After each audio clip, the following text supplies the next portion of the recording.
And good morning. Do we have anybody that's new with us for the first time? I think we see mostly familiar faces.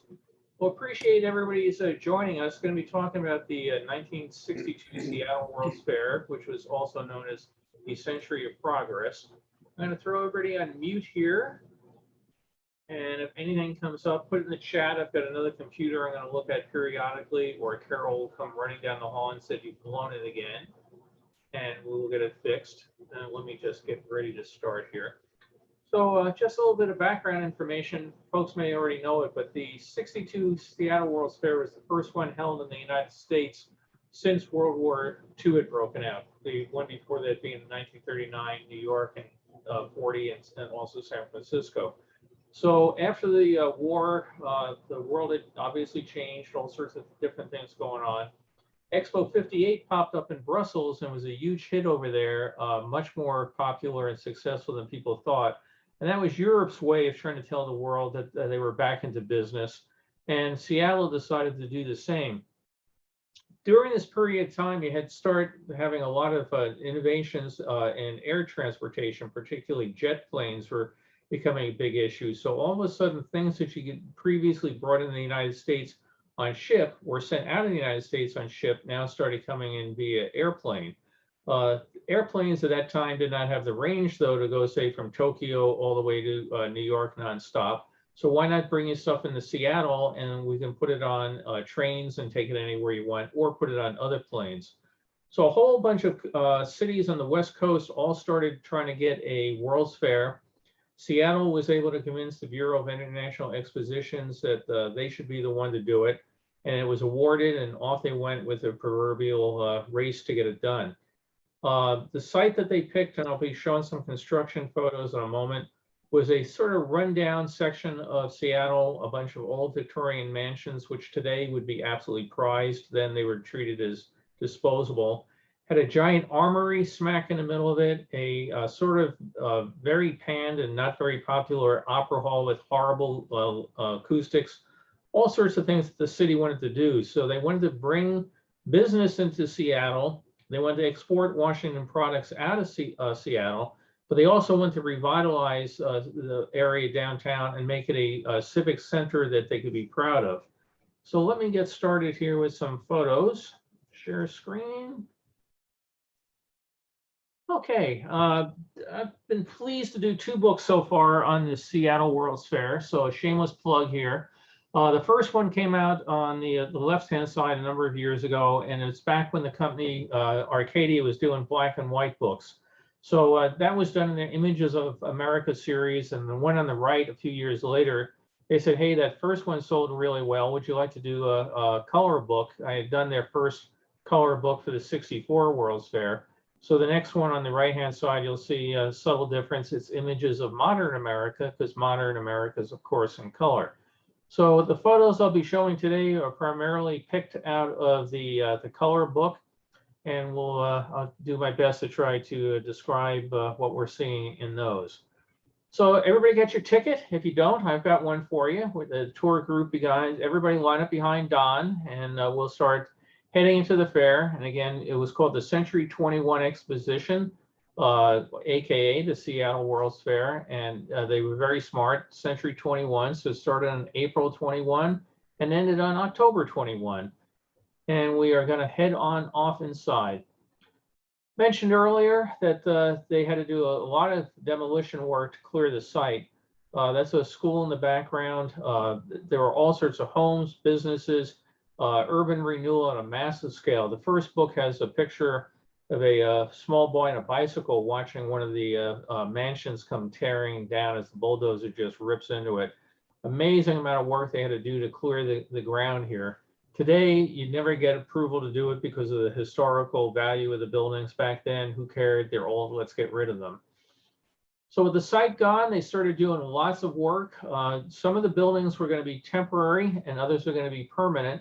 And for the permanent ones, they decided that they would make sure they had an adequate foundation. So you might put wooden pilings in for a building that you didn't know how long it was going to last, but a building that's going to last forever, you start putting concrete pilings in, drive them down, and get the building going.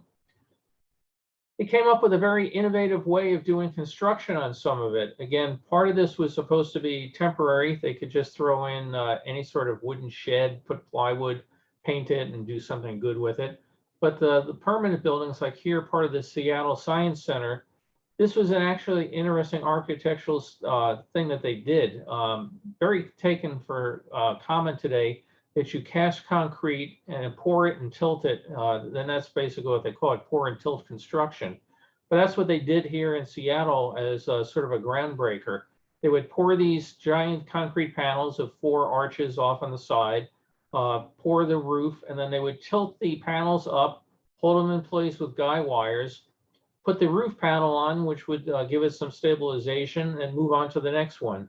So here in the San Fernando Valley where I live, we're just inundated with pour and tilt warehouses all over the place.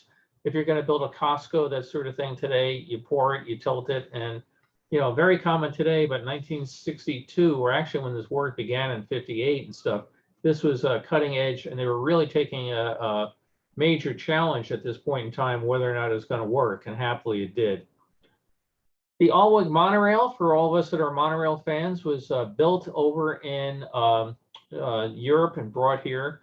This is early 1962, and it was arriving on site, a major day in Seattle for press coverage. I think the route they took, they maximized the number of intersections that they could go through, so they got as much press coverage and public awareness as possible.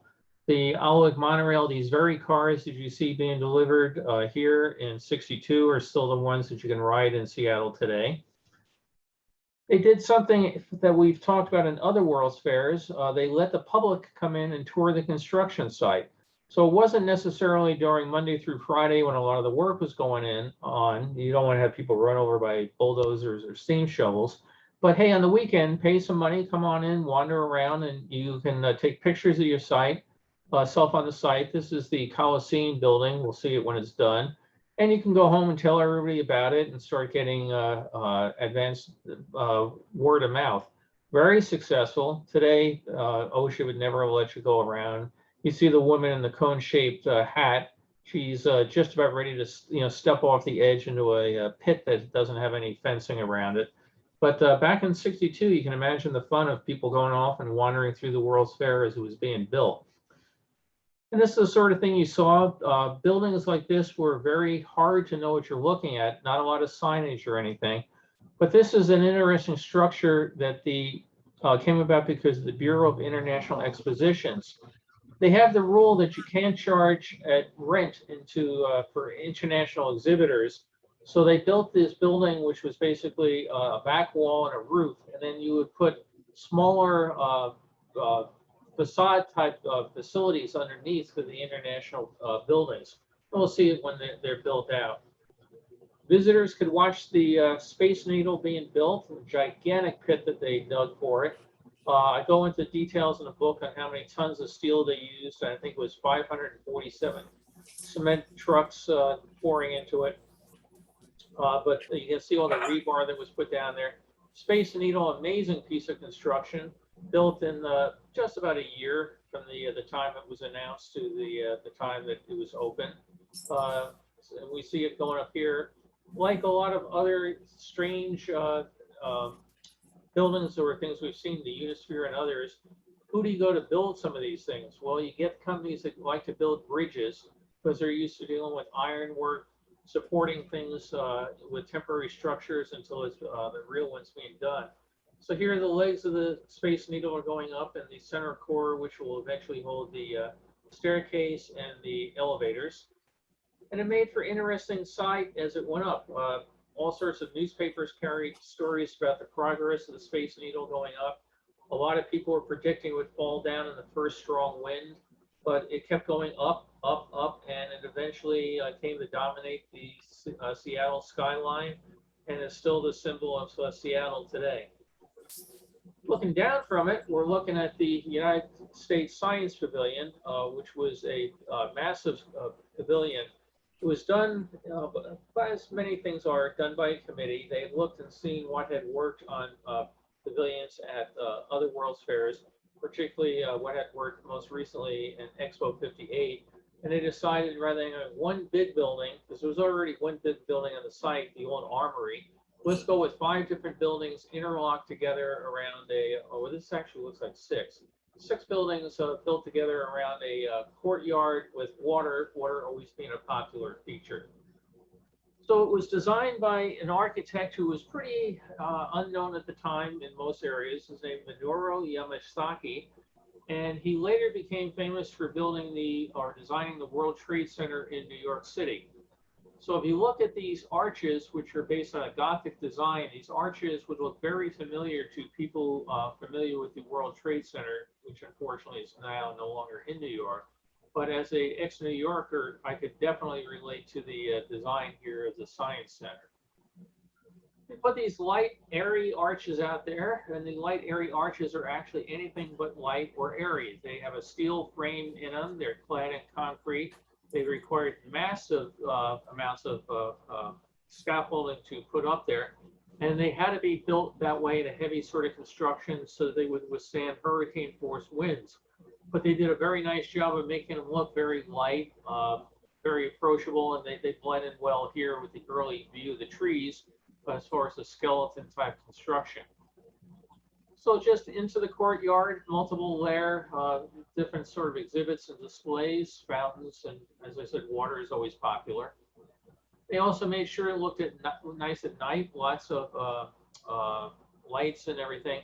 Unlike the 1964 World's Fair with the giant towering luminaire light fixtures, they went with much lower lighting throughout the Seattle World's Fair and more indirect lighting bouncing up from the ground or coming from hidden light fixtures up against buildings. But you will not notice a lot of street lights at this particular fair. As mentioned, the fountains were popular, not just with architects or the engineering crowd, but also the people having a tough day at the fair. When you went inside, you got a nice view. This movie, I think it ran about 14 minutes. There were no seats in the area, no lean rails. Instead, you were invited to have a seat on the floor, relax, and we started talking about the world around us. And they had a whole bunch of different displays. You can see here in this particular picture, list of the things that they're showing in the Science Theater.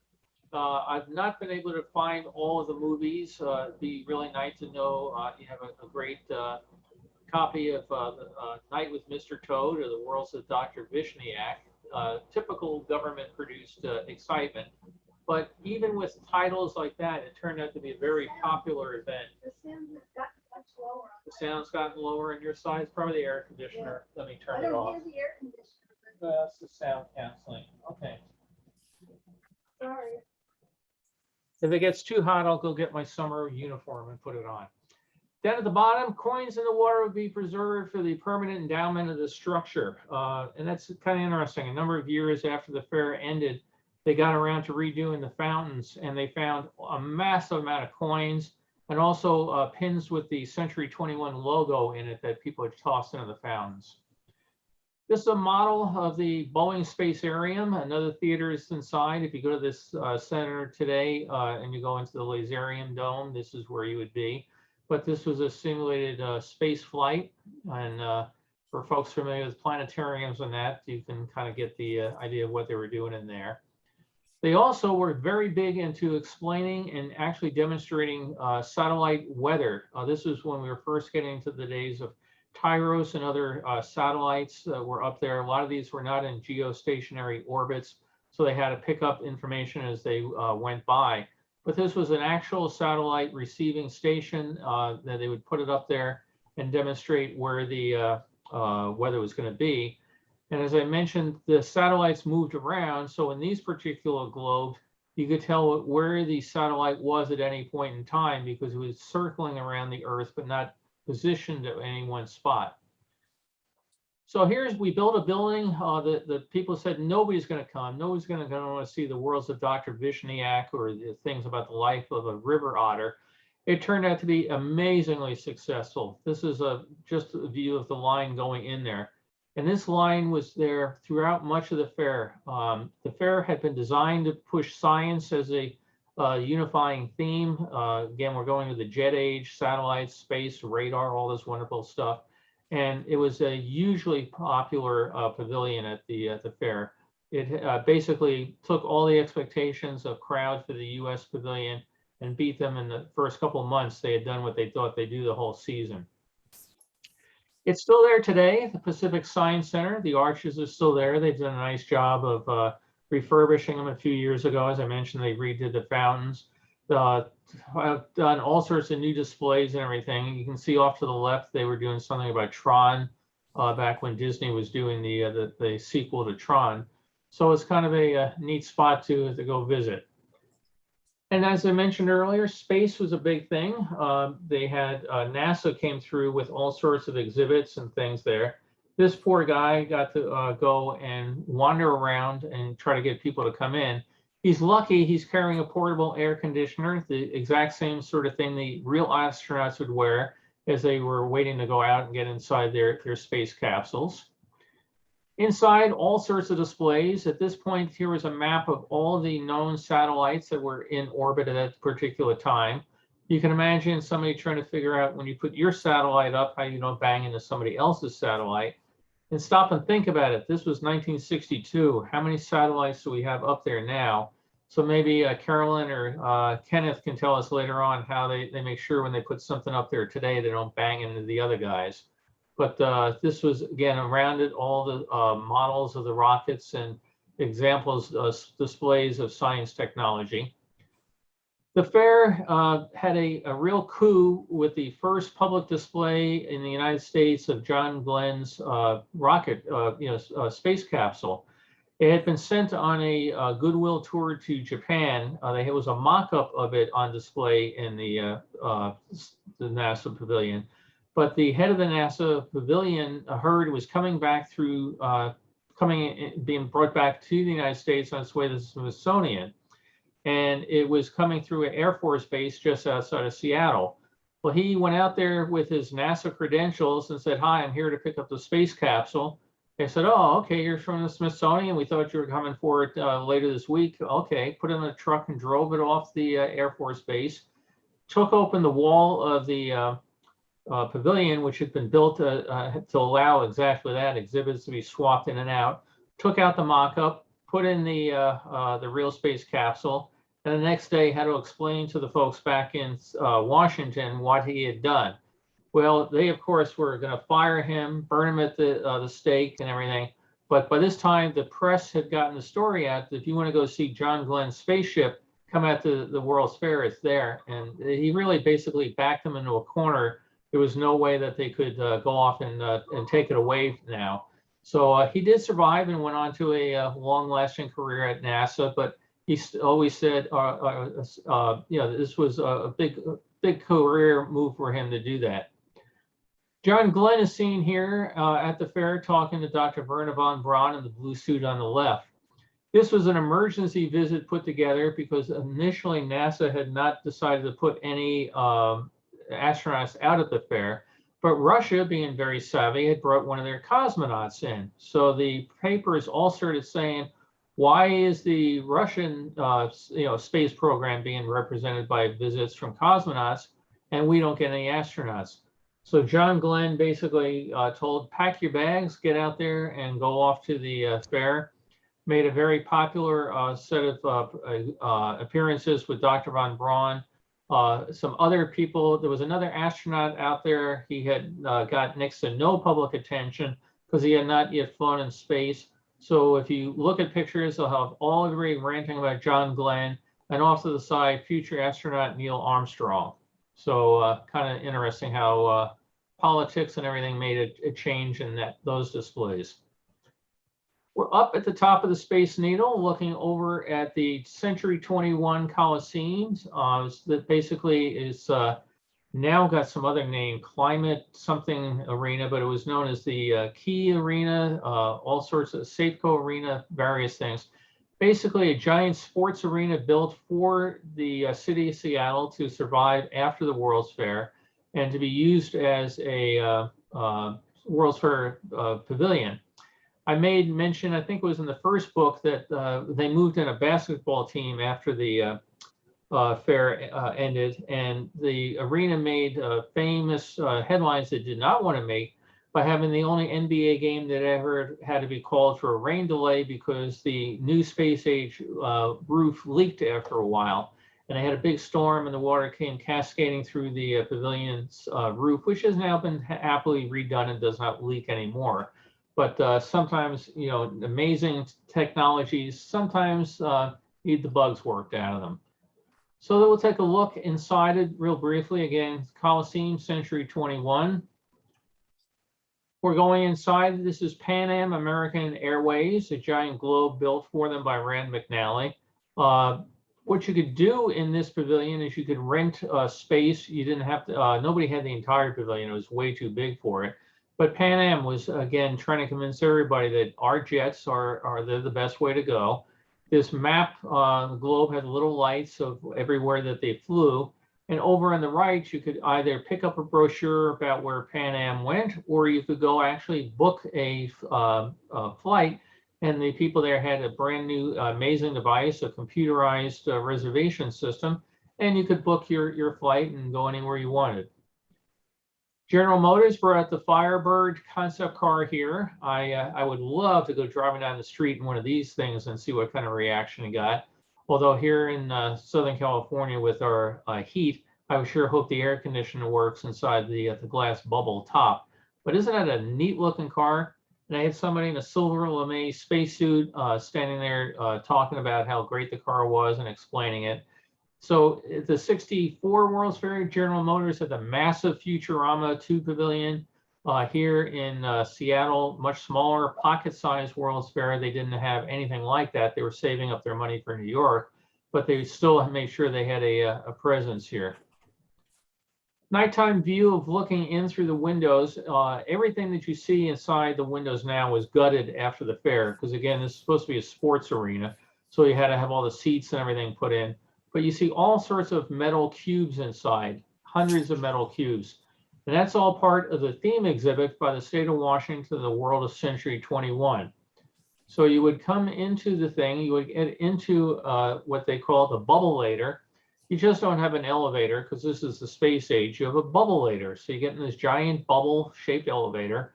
The man in the standing up there has this control panel with all sorts of wheelie gigs that spin around and do absolutely nothing but look good. And they raise you up into the cubes. And now you're going to see a prediction of what will happen in the future if mankind does not get along. The idea of nuclear war wiping out civilization was kind of a daunting message. It wasn't all just feel good cities on the moon or undersea hotels like we had at the 64 World's Fair. This was one, you guys better get your act together or there won't be a world of tomorrow. And again, just sort of interesting display of all the metal cubes, an emergency exit staircase if you had needed it. Outside the fair, you had a combination of the world of tomorrow and the world of yesterday. Large, population of Eskimos and other folks living up in that particular part of the country, or Alaska and that. So Seattle went with a space age totem pole. So you had an Indian motif, but these were all done without the usual faces of bears or mountain lions or things like that. Instead, we have a stylized, streamlined set of totem poles. And after the fair, these were sold off, as many things were, surplus. And they were found at an amusement park and some other place. People are just posting this week on online that some of them have surfaced. You could also go off and get your own made by the company, but you would probably not want them this tall for your backyard. Inside, we are going to take a little tour around the fair. Safeco, information pavilion, very light, open sort of environment. A lot of these pavilions relied on the natural weather of Seattle being a cooler climate, so we're not having to go and build massive pavilions with air conditioning. Of course, in traditional fashion, that became one of the hottest years on record up to that point in time. So I imagine a lot of fans were bought. But outside, you had this model of the fairgrounds. You are here is an arrow pointing over where you are now. And you can see basically up to this side here, if my mouse shows it, a stadium area. This was an old area, a stadium that was on the facility, had to be saved. You also had the food court, the old arena that had, armory rather, had to be saved. And then all sorts of other things that were built in. And in the book, I have an explanation of what you're looking at. And let's start taking a look at some of these pavilions. Some of them were built, as I mentioned earlier, permanent pavilions with those massive concrete foundations. Others were built for temporary ones. So here we have the Commerce Pavilion. Outside that, well, we'll plunk down a temporary one for the Society of American Foresters. And again, wood being an important export product out of Washington. Come here and we'll show you some of the things you can do with wood and how, like these beams, for example, are made out of laminated wood that maybe you didn't realize that you can actually take wood and make a curve. It doesn't all just go straight as a board. You know, the old proverb everybody knows. Well, it's straight as a board doesn't apply in our modern world of today. So we now will hop over and take a look here at the Hall of Industry. Again, pretty much the same design, different colors a little bit. But if you went inside, there was American Industry, all sorts of exhibits. Johnson's Wax, again, a lot of the exhibitors that we will see at the 64 World's Fair did have a presence here in Seattle, but on a much smaller basis. But nonetheless, they were amazingly successful. And part of the success in this one, I think, encouraged people to even ramp up their offerings in 64 even more. You could go in and get a fashion show. They had these inside. The first book, I have a number of pictures of model homes and furnishings that you could do, just like the House of Better Living in New York or some of the others. You could look at a catalog and say, oh, I want to buy bed number 72, couch number 53, and a kitchen table 27, and people at the table would take your order and deliver it off to your house. You had the Naley Space Age Theater. Naley's, I believe, is a set of coffee shops, and they like to brag that their building had no straight edges to it. So it was made out of contoured plywood, covered in concrete. Showed a movie inside that was about tourism and things you could see and do in the Washington area. And this got a lot of publicity because whoever saw a building with no straight edges, unless maybe it was an igloo. A couple of religious exhibits at the fair. You had Sermons Through Science was doing their traditional thing of passing electricity through people. Christian Science exhibit was out there. You had another exhibit here, the Christian Pavilion, which also operated a daycare center. 1 second. And it was a great way to drop your kids off and see them in a little while. Take another look here. Come on, advance, you can do it. There's the center for it down the road. After the fair, that just became a chapel at an Air Force base outside of Washington. Just to the right of it is a small sort of nondescript building, not calling a lot of attention to itself.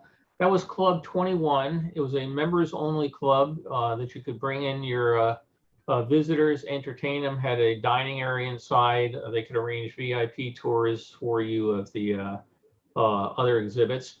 And they would also used it to have meetings like this. So you would, the Rotary Club would have their monthly meetings out there, the Masonic Lodge.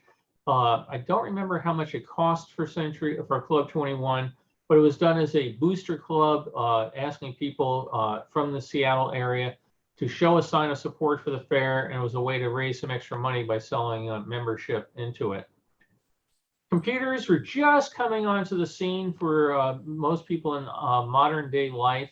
Mentioned earlier, you could go and make a computerized reservation for a airplane flight. That was sort of novel. Beforehand, what they did was they just had big books with stickers on them, and you would have a picture of a DC, well, if you say a DC-3, DC-4, one of the planes.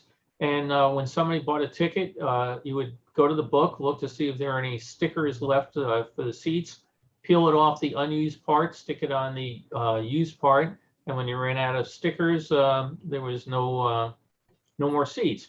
We can imagine how inconvenient that was, because if somebody else was using the book for that flight, you had to wait on hold for the agent to go get the book. Now all of a sudden, computers came along, and you could book things like that. You could, just go online. Again, you didn't have the internet, so you had to talk to somebody on the phone. But they could look it up and book your seat for you right then, and not have to worry about whether somebody else is using the book. So IBM was just bursting in the scene. Had a very popular computer that explained how logic worked. I always joke at the end here, if the kids made it through the maze, maybe they got a nice piece of cheese. But they talked about logic and theory and how you could eventually find your way out of this maze using logic rather than pure luck. Electric kitchens were becoming a big thing, as were other electric appliances. A lot of people still had gas stoves. No, now you want to get electric. You want to have everything in your house electric. So General Electric had the Pavilion with that. The Pavilion up just behind it is the Pavilion of Electric Power. So they were all big again, that if you could get your house to deal with all electricity inside for heating and everything else, we'll provide the power for it. This is the bank, Seattle First National Bank, and this is a very clever sort of building. It's basically a one-story ground building. So you can see through the glass doors a traditional bank inside. But let's go and put this facade up. It's just canvas panels or plastic panels with maps of where all of our branches are across the Pacific Northwest. A small sculpture garden out down below, but now you could take a very bland, uninteresting one-story building and make it look much more impressive. And obviously with a building this big, I mean, several stories tall, that has to be a bank that you want to reckon with, because look how much money they've spent. They spent very little, but they were very, very smart. Space Needle, again mentioned, dominated then and still dominates the skyline, and it became a very popular part of the fair. A lot of people didn't realize, even people today don't realize, the Space Needle was privately built, financed, designed, and everything on a space that was leased to them first by the fairground and now by the city. So it was not a fair corporation. It's not owned by the city. It's not, again, it's a private entity. But here's part of the lines that are waiting to get into the Space Needle. And you would see these lines throughout the fair. You could get into one of these space age elevators, and all of us, for fans of the '64 World's Fair, can really look very, very upset, because their elevators are still with us and still working. And back in New York, of course, they're not. And we had two levels. You could go up and eat on the rotating observation level here, or rotating restaurant level. There was an observational level also. And this had a very small motor, but it was so well balanced that it would rotate without much force to go around. And you got some great views. And for folks that are familiar with Seattle today, you'll realize just how much the city has changed. A very nice, clear day. Down at the bottom, you had a Caroline. You had a set of bells that are up inside the Space Needle Tower. They've since been removed. But down at the bottom, the organist would sit there and play with it. Guest caroliners would come in and play, or they could do it through a punched computer tape. All sorts of celebrities visited the fair. Here's Prince Philip coming in to visit. He's going by the Space Needle. And he created himself a real controversy. He basically did not like the color of the Space Needle, called it garish and an assault upon the eyes, and made himself one hell of a lot of enemies. Everybody in Seattle at that point, I think, if he had come back for a second day, I don't think he would have gotten a very good reception whatsoever. Alaska, brand new state, and hey, Seattle is a great place, and you have a lot of great things and wood and everything, but we have it up in Alaska, and whatever you got, we got more. So come on and see it. And they had a whole display of Alaskan industry and Alaska tourism, and a giant stuffed bear and all the things you'd want to see in Alaska. You had, before, other pavilions telling you that electricity was the whole way to do everything. Nope, no, the gas industry was telling you gas was the way to do it. And this clock up on the roof of the building, every 10 minutes, one of these poles would ignite with a ear-splitting crack, as it basically was a giant dial that went around. And I guess you could tell the time by, oh, look, there's 6 these lit up, and that's what time it is. Today, of course, with ecology being much more important, you would not have a clock that just burned gas for the sake of burning gas, which is why the giant flame at the top of the Space Needle that was showing you how great gas was never burns. It doesn't burn anymore. Down below, though, you could come in and say, this is a fascinating thing about gas, and here's some of the compressors we use to extract it and deliver it to your house. And Dad looks fascinated by the mechanics, and the daughter is just waiting for Dad to get done and so they could get out and go have an ice cream or something. Ford was the last major company to agree to exhibit at the fair. They basically almost did not make it. And they got a pavilion, a space assigned to them, shoehorned into a corner near one of the entrances of the fair.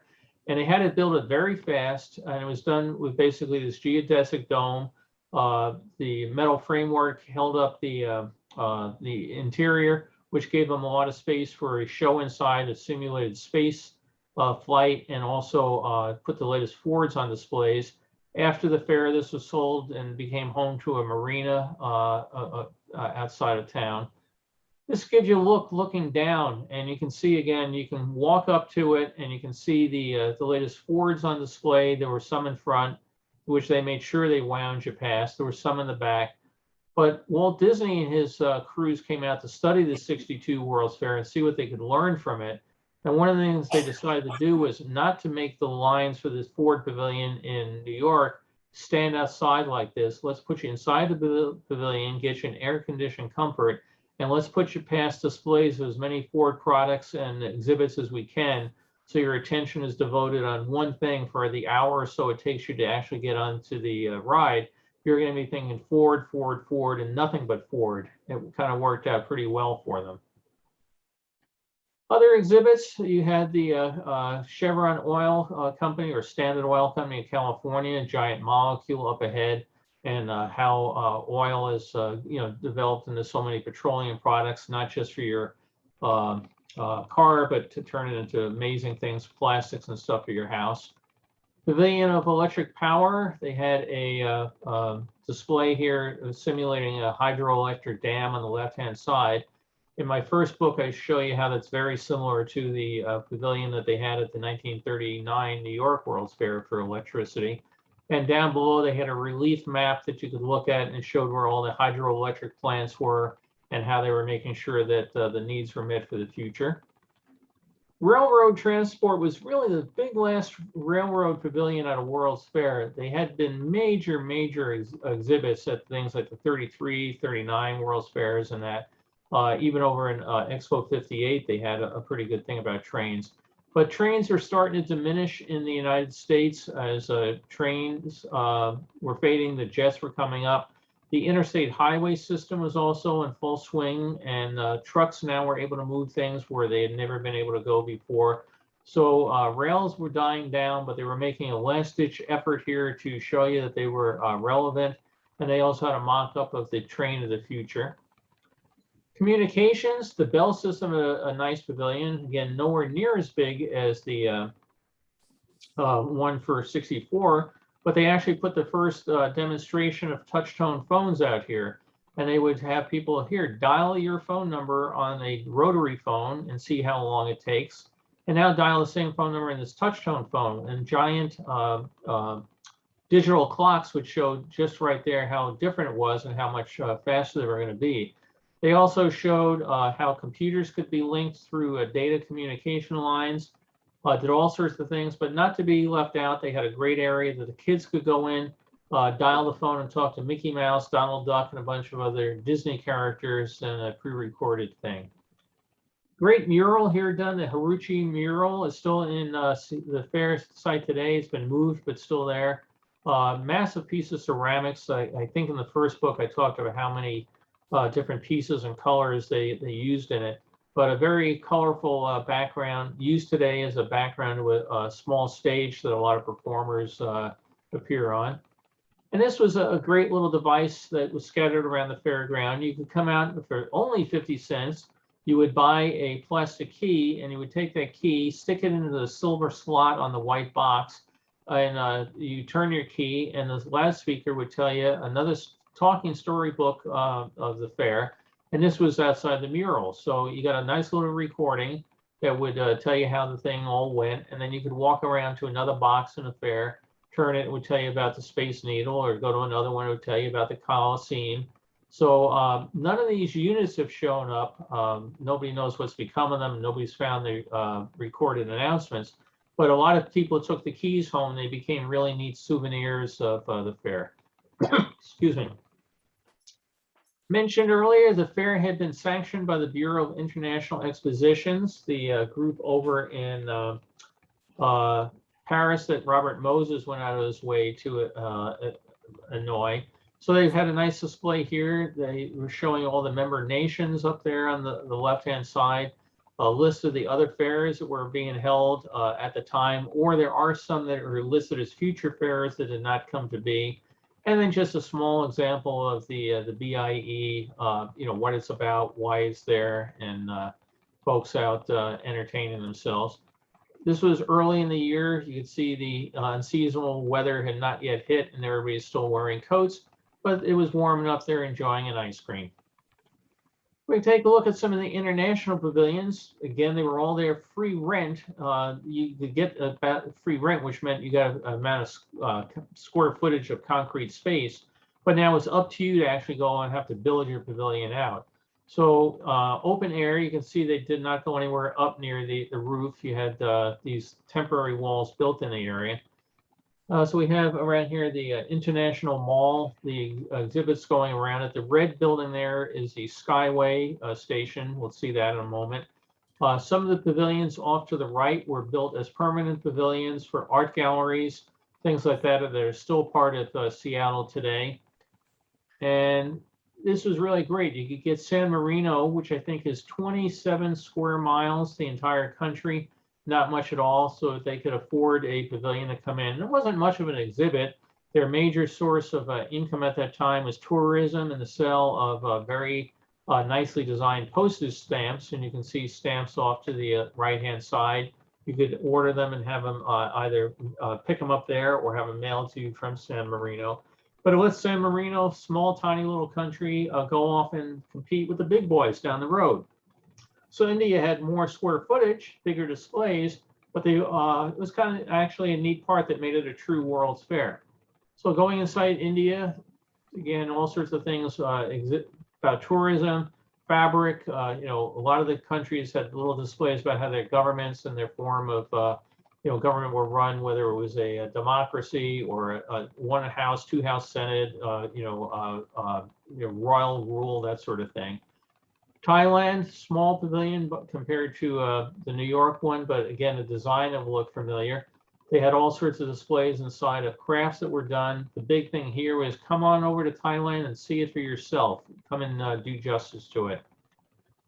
Cold War in big swing, so we don't have the Republic of South Korea. We just have the Republic of Korea. And in any of these cases in which there was a communist sort of thing, well, it just didn't exist. This was the free world, World's Fair. So you had a real push on basically the Western side or the Western viewpoint of things. Philippines went way out of its way. They had not one, not two, but three pavilions at the fair. Here we have one under that archway that we've seen. The others did a nice little one-story one. Well, Philippines really was trying to make sure that you did business with them. So they built up a two-story one, which had a very nice air-conditioned lounge up at top where businessmen could come in and be entertained. They also had a crafts one. We'll see the other Philippine pavilions later. But the fountains, not fountains, the light fixtures outside are done with seashells and other native natural material from the Philippines. The wood was all brought over from the Philippines. Very eye-catching display. Again, more of it. Big fountain over with giant seashells from the local water. Very, very. Philippines went way out of its way to cement its relationship to the United States as a trade partner. Africa, just like you had in the 64 and 67 World's Fairs, none of the African nations banded together rather than having individual pavilions and the expense of it. Because even if you got the rent for free, you still had to build the exhibits, you still had to staff it, you still had to pay to have it cleaned and maintained and everything. So let's band together and do a joint pavilion. United Nations put out a pavilion explaining their role in trying to get more support for the people. And this is kind of an international area again. Excuse me. Peace Corps was celebrating its 1-year anniversary. And there were shops down below. You can see Africa House. The Africa Pavilion we saw earlier was displays of African things. The Africa House was stuff you could go buy.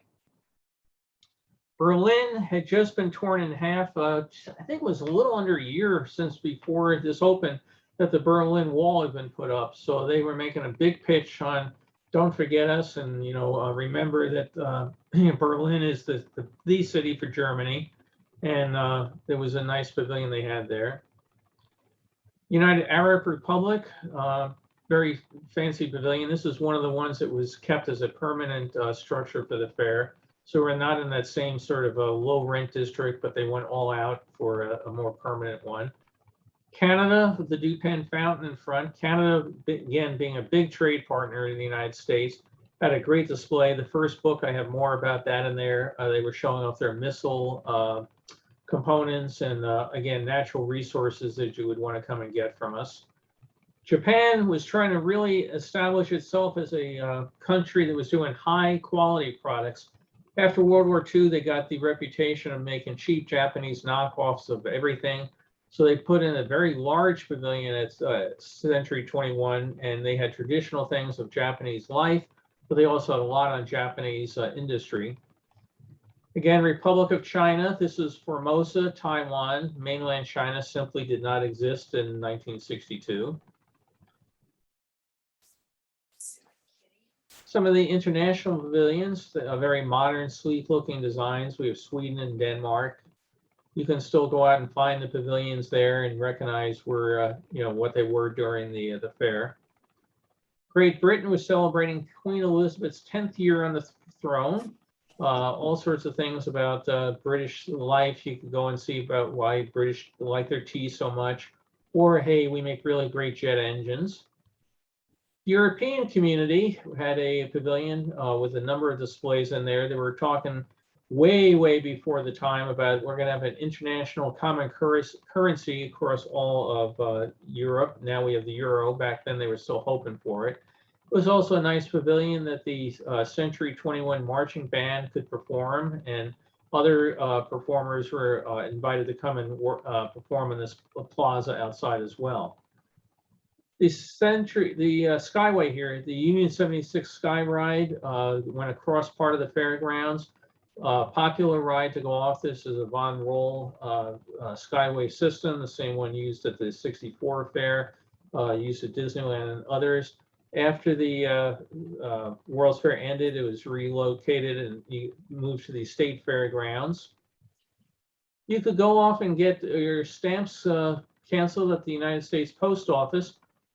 Mentioned earlier that you had a couple different international things you could go buy and that sort of thing. Well, international food was not a big thing at the World's Fair.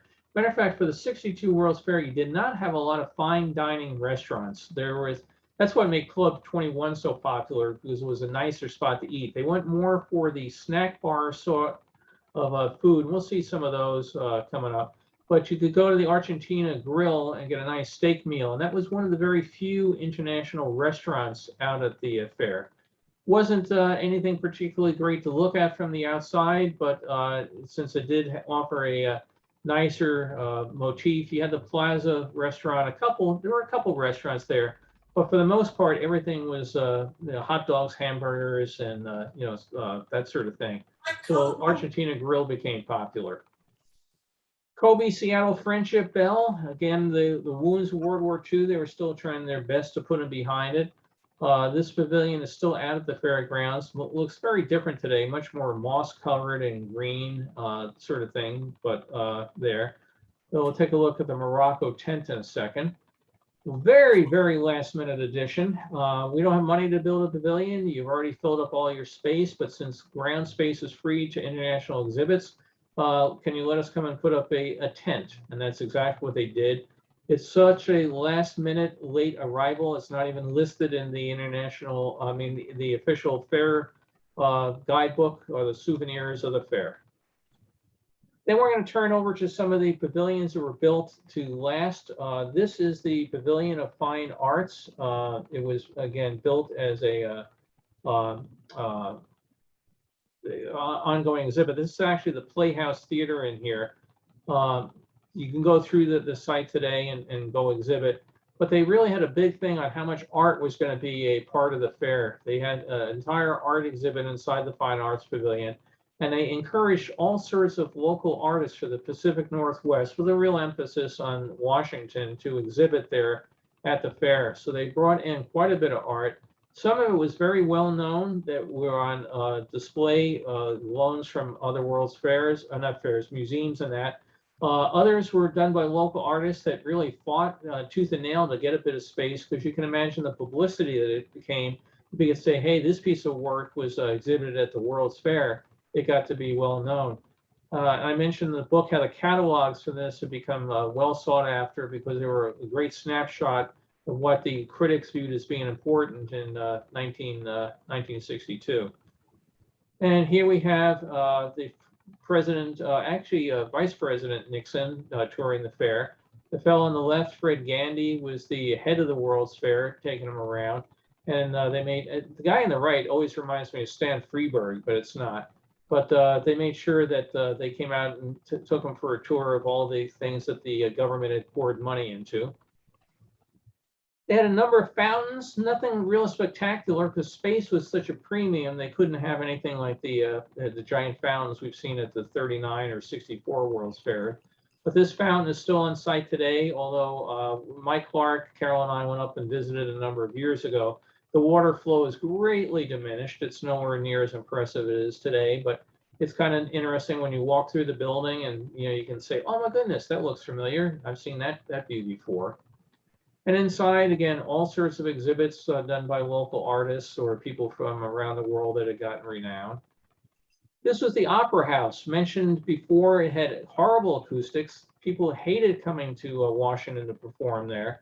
And when the crowds came in to see it for 62, they were astonished that it was the same building that had been redone with amazingly redone acoustics, very comfortable seats, clear view lines from everywhere inside. So it became a very, very popular addition to the Seattle art scene.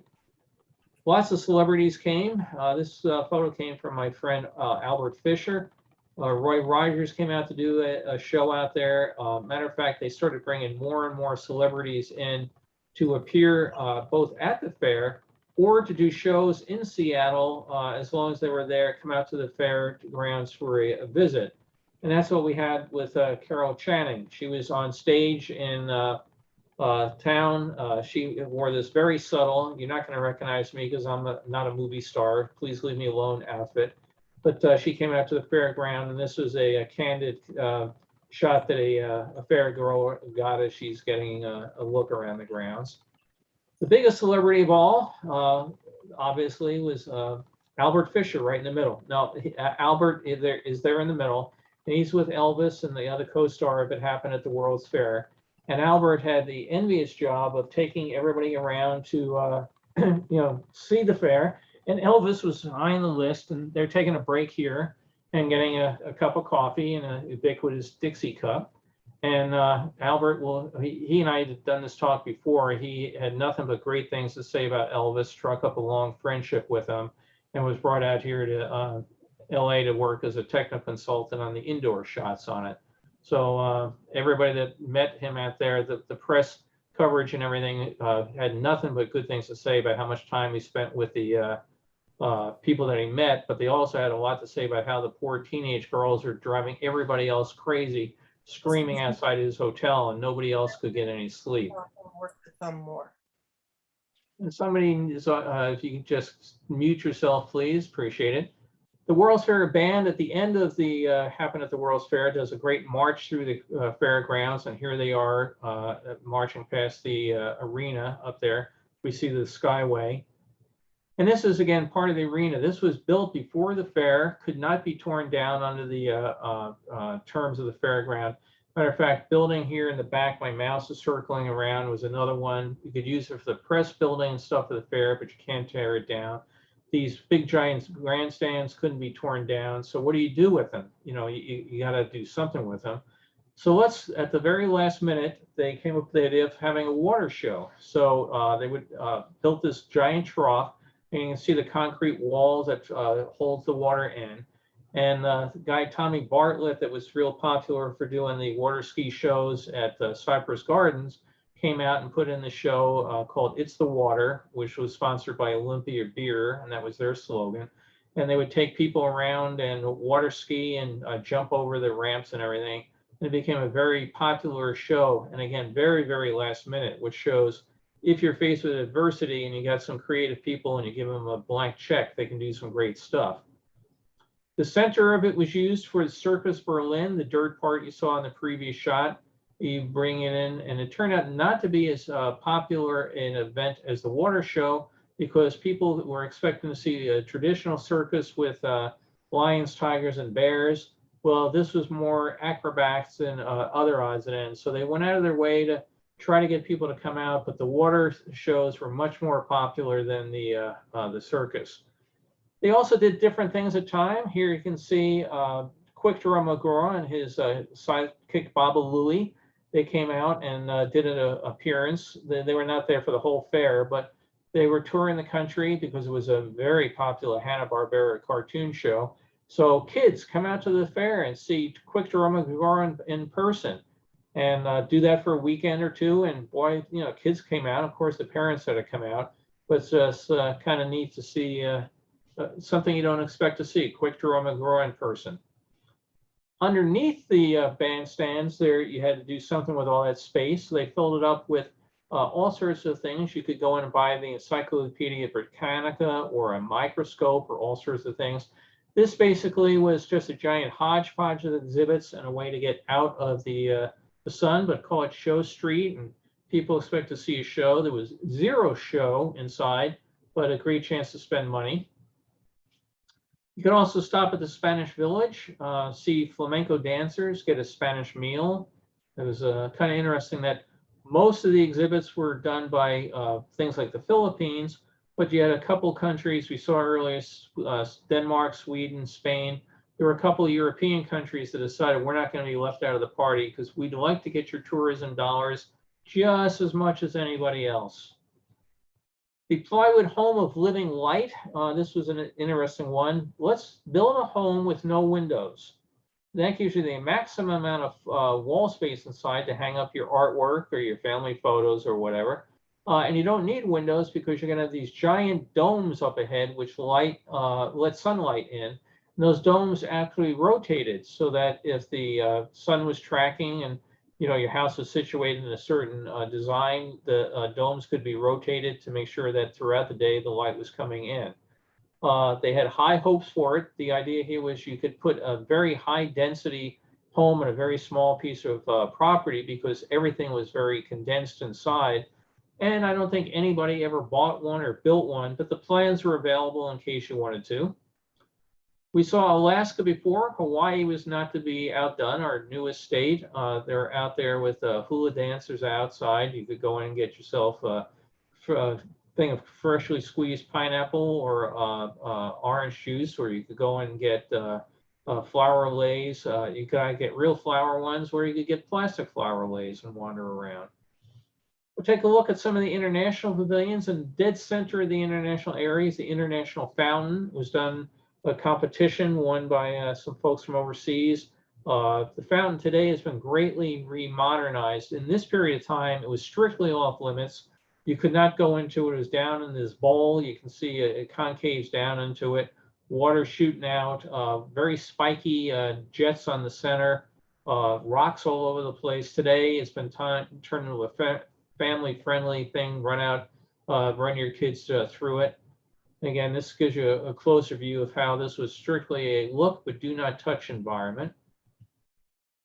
Flag Plaza, one of the flags for all the states out there, a small sign at the base of each one explaining when the state was founded, the state seal, state flower, state bird, that sort of thing. And in the background, you had the Plaza restaurant, the flagship flag room, again, a spot you could eat. But they used Flag Plaza for all sorts of displays. So here we are celebrating the 60th anniversary of the American Automobile Association. And group after group after group would come out and put their exhibit out at Flag Plaza, do a big speech, and be able to move on. The Plaza restaurant lasted until I think it was 1992 or so. So a good 30 years or so after the fair. Finally just decided it did not fit into their modern floor plan. If you go out to the fairgrounds today, a lot of the things that were there, the amusement area and stuff have been taken out, but they did last for quite a few years after. The Fiesta restaurant, another spot you could go in, sit there with nice glass windows, enjoy air conditioning, or as the sign over the door proudly told you, you could come and get a cocktail. The Hofbräu House was another one. This was a temporary one, and they did not serve cocktails. They served beer, but they had a very big sign warning that no children are allowed into the building except on Sundays, because on Sunday, because of local blue laws, they were not allowed to serve alcohol. So the kids could come in for a place of Hassenpfeffer or something else on a Sunday, but during the week, this was an adult-only dining facility. This always surprises people because, hey, didn't Belgian waffles make their big thing at the 64 World's Fair? Yes and no. They were very, very big, obviously, at the 64 World's Fair, but they made their US debut at the 62 World's Fair. They did not take off as much because just like we have different cuisine in the United States, you talk about New York pizza, Chicago pizza, people get into wars about which is the better of the two. Belgian waffles are the same sort of thing. The waffles are one part of Belgium, very light and fluffy, as we've had in New York. These were a much heavier, denser waffle that sold out in Seattle. And the New York lighter one is what you get more if you go into a restaurant today. If you go into IHOP or something, order a Belgian waffle.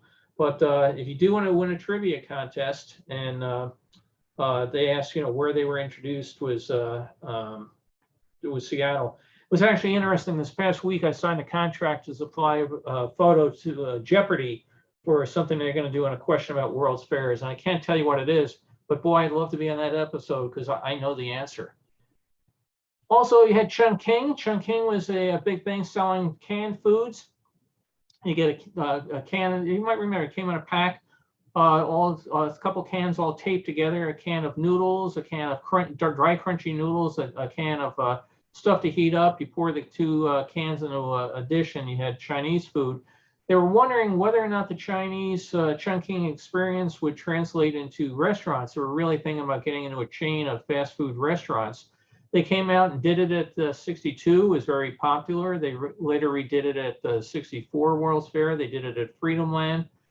They never took off for some reason. I mean, I think what Panda Express and all these outfits have today, Chungking could have been there, but although they were very, very popular, every place they put a pilot one in, they never went wide. Disney people get a real fan out of this. You could go out and get a set of balloons at the World's Fair with mouse ears on them. And you could go and get all sorts of stuff in the international marketplace. Again, let's build a building with a roof on it and you put the facade on front. These were basically little more than plywood huts, but you could go around and buy gifts from Germany. So you could go and get your Hummels. You could go next door and get some stuff from Greece. You go over to the right, you can get something from Burma, Taiwan, any of these other places. Philippines, mentioned they had 3 different pavilions. This was kind of a neat one. You walk through this giant mouth. As a kid, it's just the sort of thing. Let's run inside the giant face and get gobbled up. And they had giant wooden spoons and everything. And inside you could buy, real life size things. Next door, you could get a custom-made suit from a Hong Kong tailor, all sorts of displays. Just again, more of the displays of, the international area. It was a brilliant idea to allow so many small industries to exhibit. What you also had was a lot of smaller Seattle-based companies that had the idea to put a exhibit out here at the fair. I will mispronounce it if I try it, but this pavilion I'm circling around here, a set of Asian markets is scattered around Seattle, and they put a small display out at the fair. Klepper was a model shop, or building boats and canoes and that sort of thing. Again, a local industry. You could go and buy a boat and a kayak or a tent or anything, and they would deliver it for you. You could tour the fairground in many ways. You could get on the Fairliner, giant tram going around. You had smaller little electric buses going around, or you could get a pedicab ride. And if you think the fairgrounds is flat, it's not. It's got some interesting little hills on it. And these guys had a kind of interesting, challenge taking people around these motorized rickshaws. And I got a real kick if you look at it. If you look down where my mouse is going here, there's a small little generator which we would flip on a little swivel. Would go over and put the top of the generator against the chrome wheel of your bike, and that would light up the light at night for going around.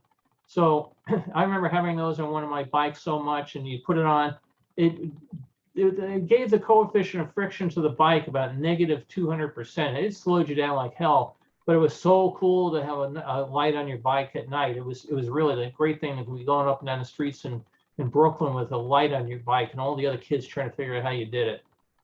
And again, mention the hills. There are definitely hills on the site. This is the food circus off to the right, the former armory. And these international buildings kind of helped disguise part of just how big and monolithic this thing was. So we'll call it the food circus, and we'll have all sorts of displays inside. And again, lots of things. This is like the prototype for every food court in every mall you've ever been in. All sorts of stands going around, tables to come out and sit at, a giant cake that we'll take a look at in a second. But almost all these were local-based Seattle or Washington-based companies. You do not see the McDonald's in here. You do not see a Burger King. They're all smaller industries. And that's, again, the market that we were looking at back in 1962. Paul Bunyan's birthday cake, billed as the biggest cake ever built. And it was, you could go and get a slice of this thing and, take it home with you. And they made a big thing, the set of stairs here. The governor's wife came up with a giant saber and cut a chunk of it out, and that was a big ceremony. Or you could go outside, as I mentioned, get fast food. There were all sorts of things like, I do not necessarily think of food in Denmark as going to get a hot dog, but that was like in Denmark. You could go to Copenhagen Square, which was nothing more than this cart. This was the entirety of Copenhagen Square. So you got to give the guy credit for bravery in advertising, if not truth in advertising. And you could get a Danish hot dog, which basically was a hot dog sticking out of both sides of a pumpernickel bun. You could get Krusty's Donuts. You could get Orange Julius, the first appearance. We're starting to see the change showing up here. You could get apple skivers from Denmark. There were all sorts of different displays that you could go around and get food out there. Or you could do something really, really cool because they were really, really proud of this. You could get your food smack dab out of a vending machine. Excuse me. So they had these scattered around, and you also had microwave ovens where you could actually heat up your food, which was a real big thing. So here you could get a coffee or a cold drink, hot food, cold food, some more hot food. You could get a milkshake, an ice cream, or you could get cigarettes. And down at the right, this was a very novel device. The little box over here marked change was something brand new. We take all for granted today. You'd put a dollar bill in, photoelectric cells would decide if it was a real dollar bill or a Xerox copy of it, and would give you the quarters to go off to the vending machine. So everybody uses change machines today. Back in 1962, this got a lot of press, and kids would go out to the World's Fair just to get change of $1 so they could say that they tried the new, change machine. Souvenirs also real popular. You had these booths all around the fairgrounds, kind of neat, the design that they did with the shade underneath them. You could buy here, you can see toys, novelties, jewelry, postcards. The first book I have pictures how you could go and buy yourself a live turtle and have that shipped to you or bring it home from the fair. All sorts of different things. Mentioned in the book how nobody could possibly have dreamed back in 1962 how expensive some of these souvenirs would become on today's collector's market. You could also go for a ride in a Cessna helicopter. Cessna had been very ubiquitous with building a set of small airplanes, and they decided they were going to be getting into helicopters. So they built a set of helicopters. They flew off the roof, a special heliport off the roof of the food circus building and went around. I was just looking at the chats here. Randy Lopez noticed that exhibit is misspelled on the sign behind Copenhagen Square. Yeah, I mentioned in the book how somebody was putting up a sign and did not know how to spell that word and misspelled it all over the fairground. And that shows that the picture was taken in the first few weeks of being open. So they had to go out and find somebody that knew how to spell and change the signs. If you are thinking about building a corn crib to hold corn as other silage at your farm, what better than to go to Pavilion? Because if they could build a metal structure strong enough to hold 1 million silver dollars, they obviously could hold your farm crops. So this is a big thing that you could get to go in and see it. They actually gone to the United States Mint and got a $1 million of silver dollars that the Mint still had in storage at the time, with the promise we will give you the $1 million back. And you think for today with the price of silver, what this thing would be worth. But you would walk in, you could get it, and then up above the sign for only 50 cents, you could get an official fair medallion. We're going to go to the adult section of the exhibit. If we have any kids in the audience, they need to cover their eyes, or kids at heart. But this was the last World's Fair really that had a major international exhibit. Carol, run through the door.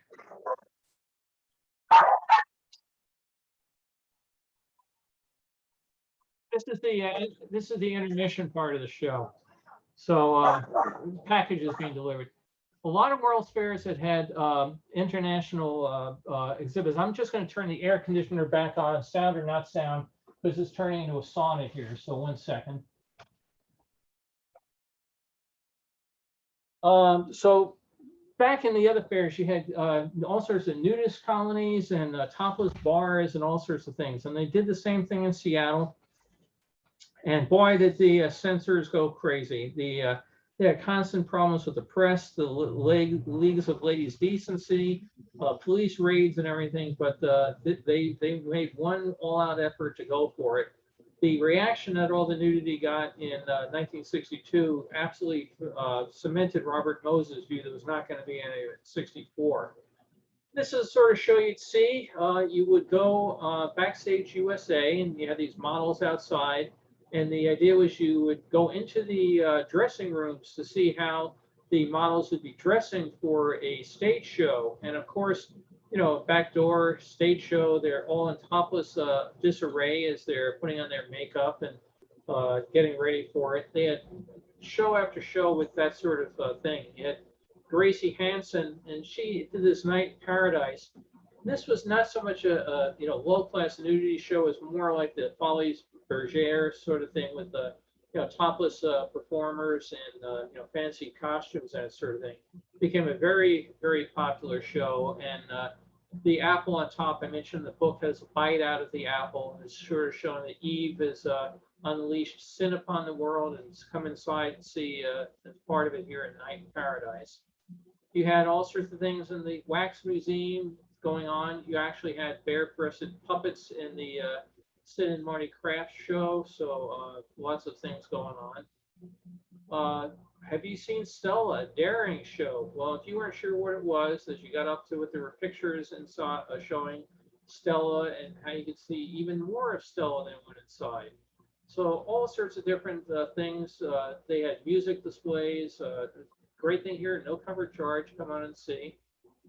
In the middle of it, you had the TV Silent Barbecue.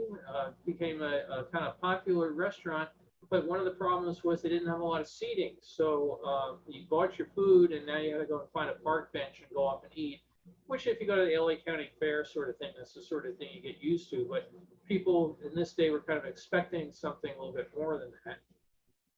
But you had a big, bright, loud, garish, fun part of the fair, the gateway, the amusement zone. And this became very, very popular, stayed open late at night, stayed open for many, many years after the fair closed. So a lot of these rides could still be seen out here. So we're riding aboard the Union 76 Skyway. You can see a bunch of the rides down there. And again, it's hard to put our 2021 hats on and think back to 1962. A lot of these rides were brand new and not had been seen before. So the Calypso ride that you get in that spins you around at high rates of speed, wow, nobody had seen that before. This one over all the way up here in the top left, the rotator ride, spin you around and drop the floor out. These are cutting edge major things that were done in 1962. This gives you an example of some of the things they did. This is a Ferris wheel. Everybody's seen lots and lots of Ferris wheels, but usually your cabins are inside the wheel and you're looking out from a very feeling of safety inside a massive structure. Here, these two brothers have delighted in building Ferris wheels.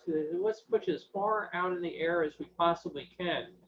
They were not done with this Ferris wheel, still working the bugs out by the time the fair opened, so they actually put in a second Ferris wheel, a double Ferris wheel. But this is the sort of thing, let's put this out there and do, strange new things in 62. Here I mentioned Calypso, seen this in countless world, county fairs, state fairs, amusement parks and everything. Well, debuted in 62 at the fair. Flight to Mars, fun house. You get in, things jump out at you and everything. You can see all the garish artwork of monsters from Mars and everything. Amazingly popular ride. Amazingly popular. Huge lines. Stayed in Seattle for a good 20, 30 years after the fair. Finally relocated, but again, the sort of thing that people just ate up by the ticket load. Bill Gates of Microsoft fame said that the Wild Mouse roller coaster was his favorite thing at the World's Fair. Off to the left, you see a Japanese village. That was a pay for admission into a Japanese garden and sort of thing. But the Wild Mouse, way out there for everybody to see, and cavorting and slamming you in very high speed, 90-degree turns and everything. Stayed at the site for many years. Local Ivar's Fish Bar, local restaurant, had a pavilion. You could come out and get a nice meal out there. The monorail mentioned, again, probably the most popular ride at the fair because so many people rode it to and from the fair. You can still be out there today and ride it. And the same two trains, the monorail blue and red, are still in work today, and they have a hell of a job getting spare parts that they have to make pretty much from scratch when they need to do it. The downtown monorail station, greatly reconfigured, sadly lost in a remodernization of downtown Seattle. But those were the things at the World's Fair. There's kind of a checklist there. This ran in all the Seattle papers. There's only 1 month left. 146 things. We covered most of them. And one shameless plug. Again, I have both these books available on my site, worldsfairphotos.com. The first book, 62, is a black and white book. The other one is color, but they both have totally different pictures and hopefully totally different factoids and things about the fair. So let me stop sharing.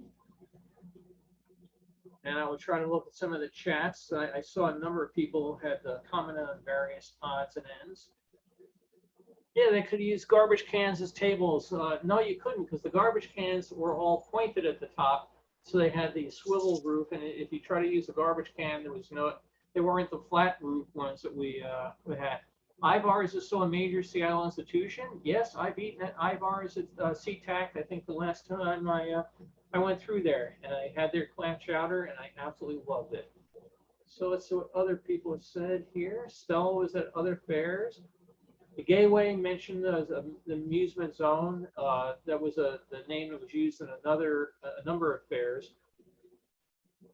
And let's see, I'm just scrolling up through here.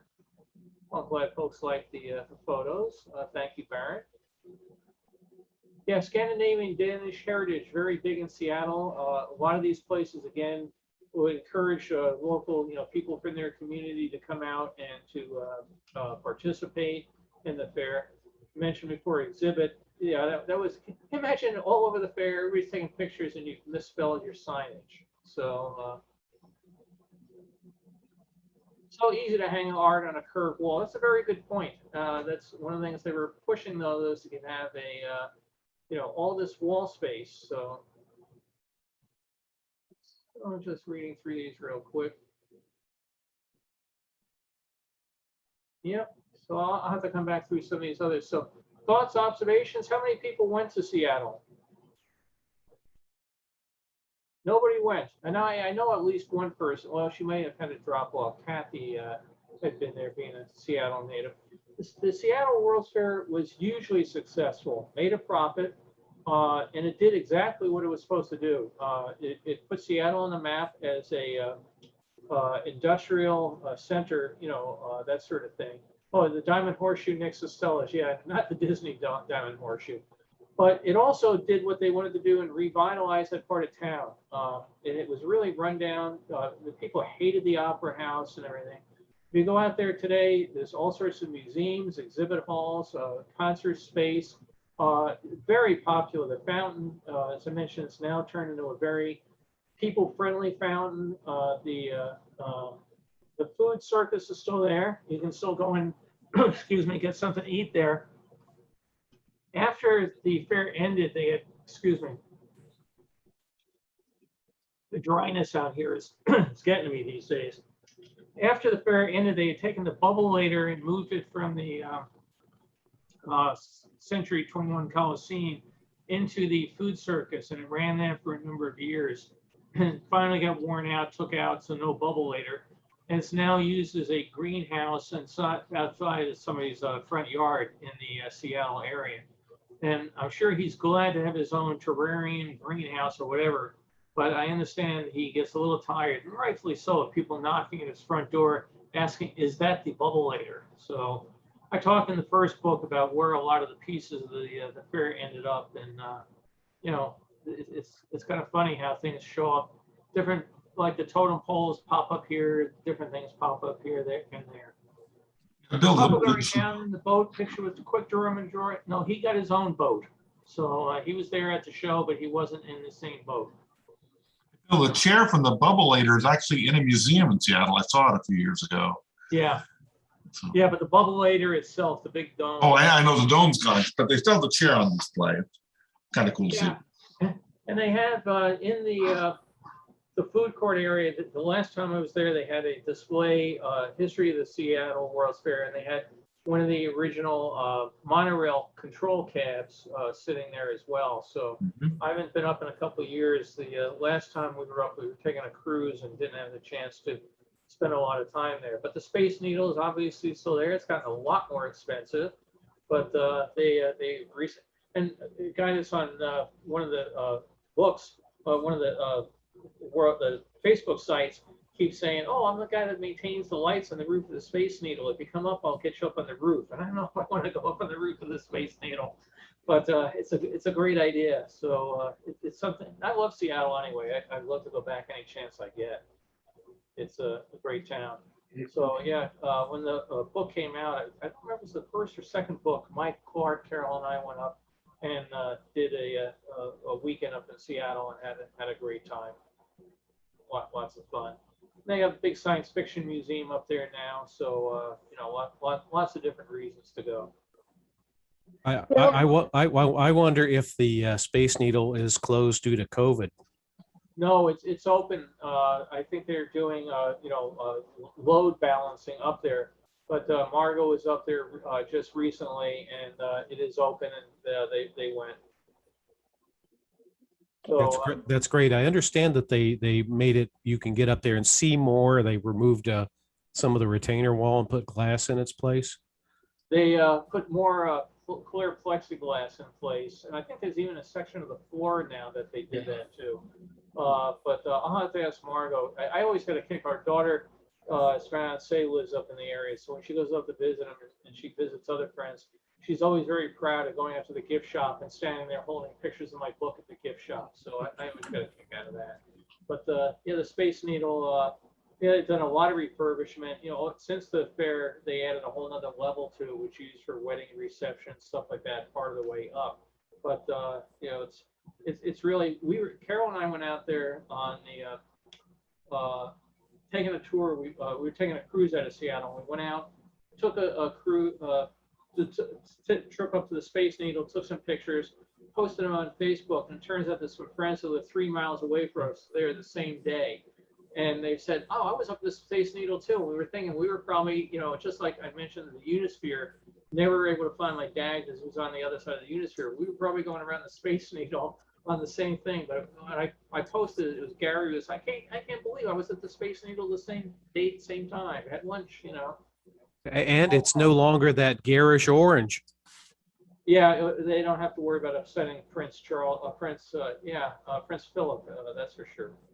Or Prince Charles, I mean, you think if you go to visit some city and they show you something, you go, that's very nice. That's very nice indeed. It's like when somebody shows you the world's ugliest baby, and they go, oh, here's my little junior. And you look and go, oh, what bright eyes he has. You don't just say, oh man, that's the ugliest baby I've ever seen. Well, that's what the prince did. Comes over to, there at the pride and joy, and he says, that's the ugliest thing I've ever seen. I don't think he's been invited back since. Well, he's dead now. What's that? He's dead now. Yeah, he's dead now. He's not going to be invited back, but I don't think he ever went back since then. He was never known for his tact anyway, Yeah, it kind of runs in the family, doesn't it? Bill, Kathy Gregory here. I'm still on. And Oh, yes, yeah, I was born and raised in Seattle. I was 12 at the time that it was on, and my parents and my sister and I did go a few times. And, I don't remember too much. I remember the last time, we talked about this. I was there the day that John Provost, Timmy, and Lassie were there. And they were doing some filming of the musicians for It's Wonderful, that World Fair thing that Elvis was in. Don't remember too much other than that. I graduated from high school about, I guess 5, 6 years later. And we had our graduation. It was all the parochial schools in, I guess would have been the Seattle Center. And it was still a big deal. And, we all went to the play area, which was still open, and we had bumper cars and all of that. So not much to remember, but yep, I was there. Yeah, it's really great. You mentioned John Provost. They did that again. Everybody that had a reason to appear anywhere, come out, do a show in Seattle and get a photo op at the World's Fair, and great publicity for it. The Seattle Center, have you been back lately, Kathy? No, it's been years since I've been back home. Yeah, it's really a great spot to go to. They unfortunately, like the Gateway stayed there for years. A lot of the rides, and they'd wear out. They'd take them out. They'd sell them other places. They finally took out the last of them and put in the Chuli, which I'll probably pronounce Chuli Glass Museum. And it's a shame to see the Gateway gone, but the addition is really wonderful. I mean, it's a fantastic art exhibit to go through. I mean, just amazing what this guy can do with glass. I dabbled a little with glass and ceramics and art in high school, and so I can really appreciate what was done. And it's really just the colors and the grounds and everything, just wonderful. So if you have a chance to go to Seattle Center, it's a full day experience, and you can ride for the monorail from downtown right out there. And if there's a night show in any of the concert halls or anything, but just wandering the grounds, and you can definitely still tell, oh, that was the Denmark Pavilion. The arena is obviously still there. The amphitheater is still there. But oh my gosh, you walk up to it and there's 1950 style ticket booths out in front of the the amphitheater that they still use today. So it's kind of neat.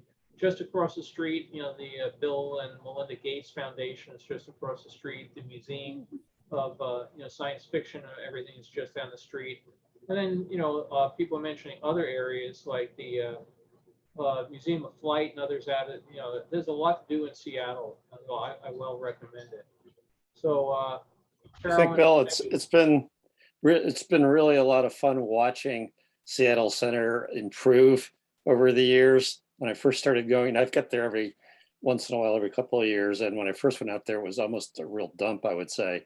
It's just falling apart a little bit like Flushing Meadows in New York. It went through this real nadir where you were almost afraid to walk through it, or at least you weren't very pleased by how it appeared. And it's just steadily improved over the years since then. And you're absolutely right. Now it's just gorgeous. And I think one of the most special times I had there, I happened to be there in the winter time, and I was going up to walk through it, and it was snowing, and it was just really neat. Gentle snow coming down, everything turning white. One of my best memories of Seattle Center. Yeah, I had gone, I think in 1984, 85, one of those days. They were having a day in which the time zone was changing, daylight savings time. And for some reason, they were not running any direct flights from LA to Tokyo. And, they were running the day before, the day after, but for repositioning that day, the only flight I could get through Tokyo was through Seattle. And I said, oh, okay, yeah, that sounds like fun. So I got up there and I got the first flight in and the last flight out that I could get. And I went to see the Boeing exhibits and everything, but I went down to Seattle Center and I was carrying a bag with a bunch of cameras in it. And I was damn glad to get out of that area back at that point in time with my bag still intact, because there were some pretty seedy people around. So years later, I went back and go, oh my God, this is wonderful. So yeah, I had gone just like your analogy to Flushing Meadows is really right, because you went through Flushing Meadows in the 70s. Oh man, God, you needed an armored car to get through there. Seattle Center was not real great, but the rebirth. If New York did half of what Seattle has done with Flushing Meadows, that would be a showcase park of the world. So Seattle Center is really just it's a great spot. I love it. And other people mentioned there's so much to do up there.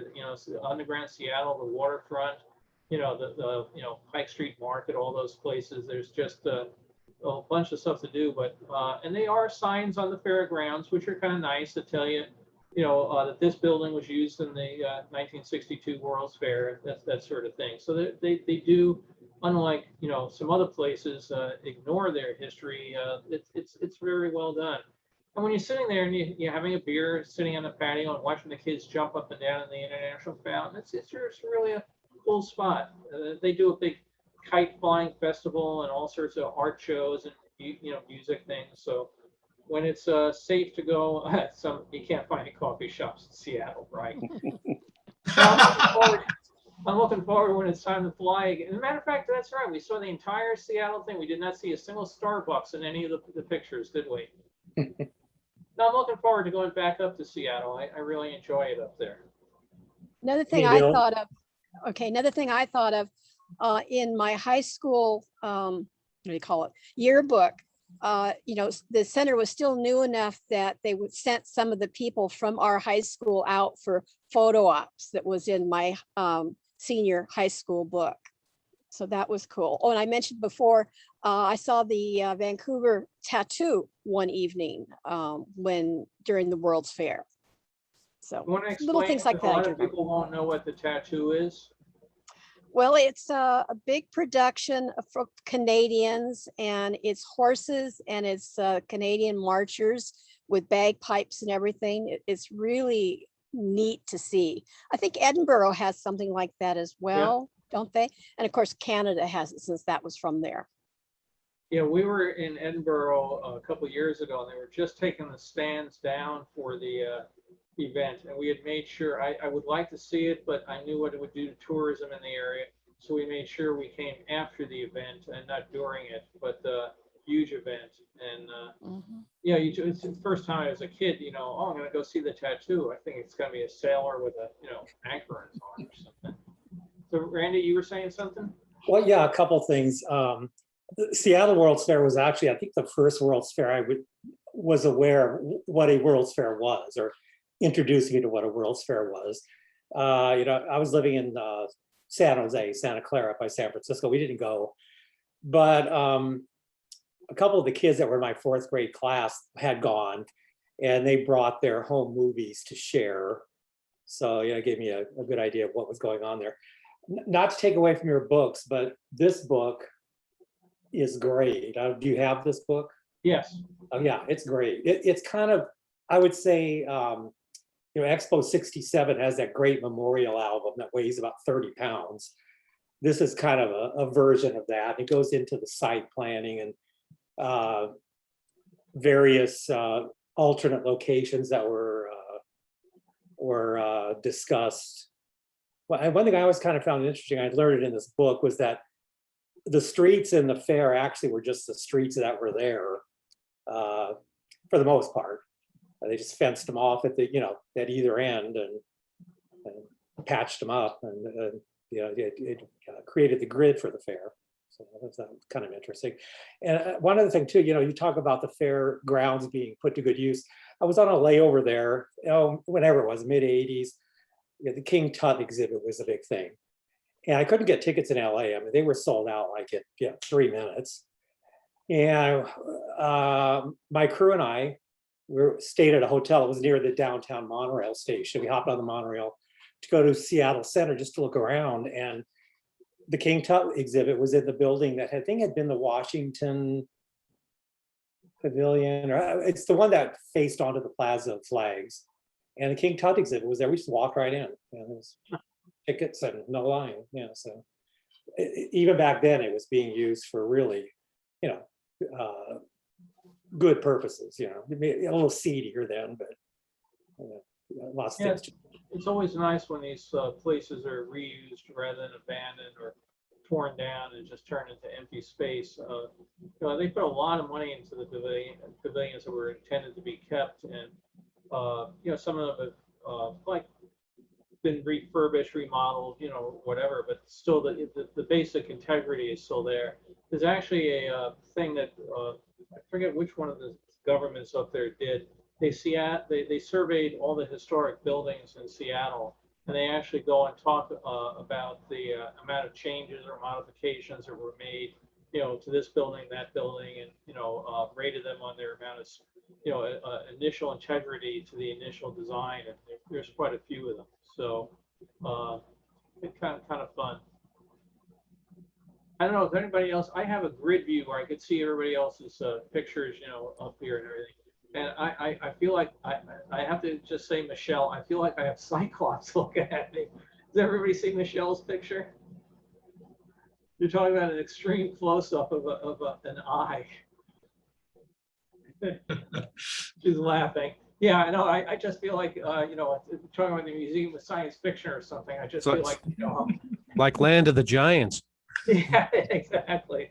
Just great fun. I'm glad when I'm giving the talk, I just see the picture that I'm displaying. I'm glad I don't see all the little thumbnails, although if I looked over at the other laptop, I might have. But that fellow Richard Herring has a beautiful Northern Lights display behind him. Yeah, the Aurora Borealis. Yeah, that's great.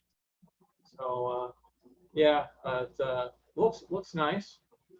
Well, I appreciate everybody coming. As I said, I am plugging books because I realize I have way too many books from the Seattle 62 World's Fair.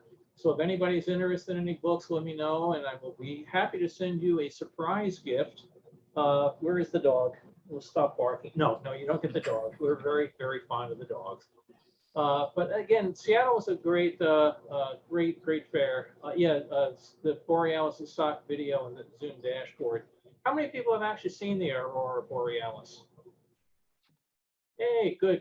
I got to get Carol to go see it one time. I went to school on the New York-Canadian border, and we were up and driving in the middle of nowhere in Canada one night. And it was just the coolest thing to watch. It was like a fireworks show with no sound. So, Bill.